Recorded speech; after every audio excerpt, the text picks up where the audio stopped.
The most important thing when you look at an older person is before you see age, you see a person. And you start to think, how would I like to be treated? How would I like someone to speak to me?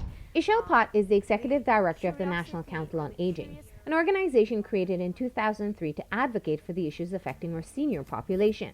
We're hoping that Front of the Line is really going to jump into the national platform, open a lot more discussion, raise a lot more awareness. Not only that older people exist in our community, but how we treat older people existing in our community. According to the last census, in 2010, about 6% of our population was over 60 and over. So roughly 20,000 Belizeans are in this age group. While it is commonly said that aging is a privilege, for many of our Belizean seniors, it's not without its challenges. One of the major things that a lot of older persons face is isolation.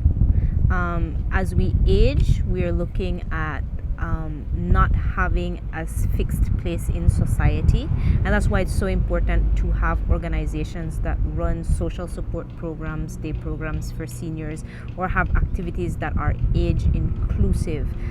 The curiosity or the curious thing about aging is that we can only appreciate an age after we've been there. We can identify with children at 5 who have no Christmas gifts because we remember being 5 and what it felt like to receive Christmas gifts.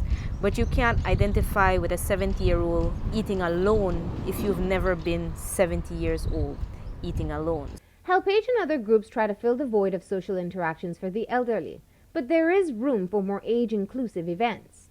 In terms of priorities, there's one critical issue that continuously affects Golden citizens. In the same year that 6% was identified, 2010, the country did release its country poverty assessment, and at that time, 34% of that 6% of older persons was living in poverty.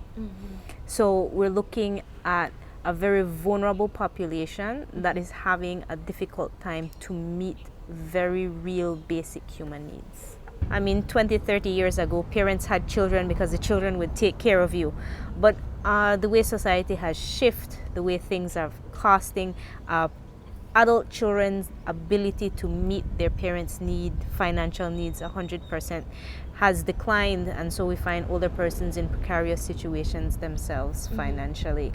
Most older people, even those who are receiving, say for example, the non-contributory pension, which is $100 a month, a lot of older people were living off credit with their little neighborhood store.